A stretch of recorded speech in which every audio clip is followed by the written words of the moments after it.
Arrogance meets power. Watch how one man turned a moment of disrespect into a powerful lesson about perception and inclusion. The jet engines purred softly on the private tarmac, their hum almost drowned out by Victor Hayes' racing thoughts. He had every reason to feel accomplished. His name was etched onto the ownership papers of the aircraft preparing for takeoff. Yet, as he stepped aboard the sleek jet, his understated appearance seemed to invite doubt instead of respect. Dressed in a navy suit and carrying a well-worn leather bag, Victor blended into the cabin, deliberately avoiding the air of extravagance expected of someone in his position. But that didn't stop the judgment. When flight attendant Sarah Jenkins approached, her sharp tone sliced through the cabin's calm. To her, Victor didn't look like someone who belonged in first class, let alone on this plane. "Sir, you'll need to move," she said, her polite veneer tinged with authority. Victor's calm reply didn't satisfy her assumptions. What Sarah didn't know, what no one on board suspected, was that Victor Hayes didn't just own his first-class seat. He owned every inch of the plane itself. This wasn't just another case of mistaken identity. It was a collision of perception and reality that would leave everyone questioning the biases we all carry. Victor Hayes had spent a lifetime navigating assumptions. As the CEO of Hayes International, a company that spanned industries and continents, his reputation as a transformative leader preceded him. But on this day, stepping onto the private jet, he wasn't met with deference but with skepticism, an old, familiar feeling. The cabin was immaculate, exuding exclusivity in its design. Victor quietly settled into his seat, letting the soft leather cushion his weight as he opened a notebook to review his itinerary. Around him, a handful of passengers glanced his way, their expressions ranging from polite disinterest to subtle curiosity. Sarah Jenkins approached. Her uniform was impeccable, her professionalism evident in her posture and tone. Yet her words carried an edge as she spoke. "Excuse me, sir," she began, her voice brisk. "This section is reserved for premium passengers. If you'll kindly move to the back, I'd appreciate it." The words were familiar to Victor, polite yet dismissive, assumptions wrapped in courtesy. He looked up from his notebook, meeting her gaze with calm confidence. "I believe I'm in the correct seat," he replied evenly. Sarah's professional smile faltered, her brows furrowed in irritation. "Sir, let's not make this difficult. I'm asking you to move so we can avoid a scene." Victor studied her carefully, a quiet tension settling between them. Years ago, he might have reacted differently, but life had taught him the value of patience. Instead of explaining himself, he reached into his pocket and handed her his boarding pass. Sarah scanned the pass quickly, barely glancing at the details. "There's clearly been a mistake," she said, her tone firmer. "I'll need to confirm this with the crew." She walked away without waiting for a response. Victor leaned back in his seat, his expression unreadable.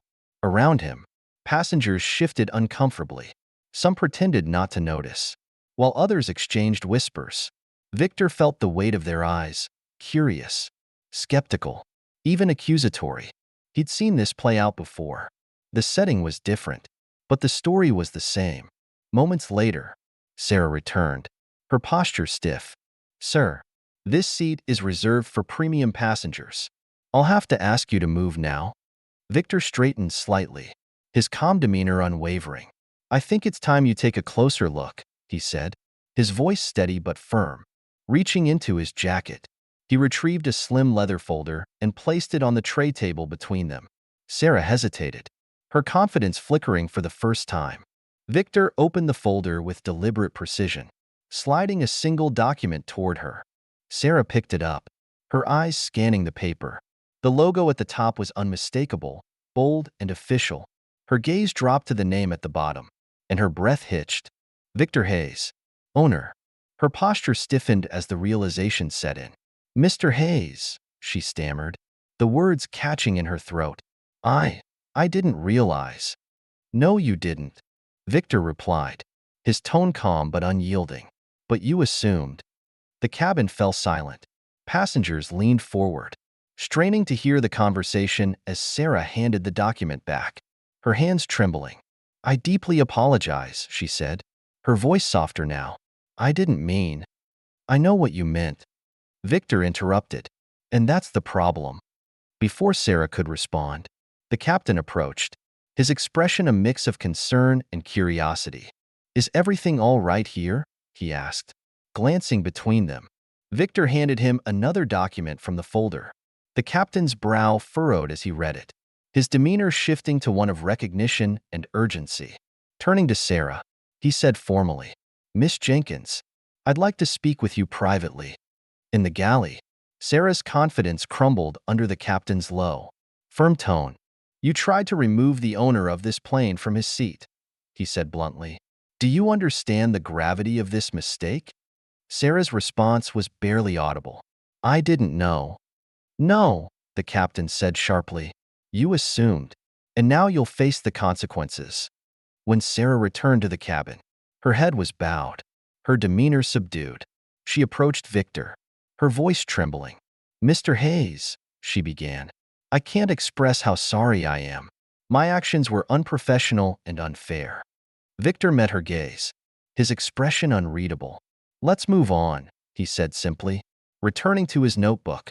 As the plane climbed to cruising altitude, the cabin remained thick with unease.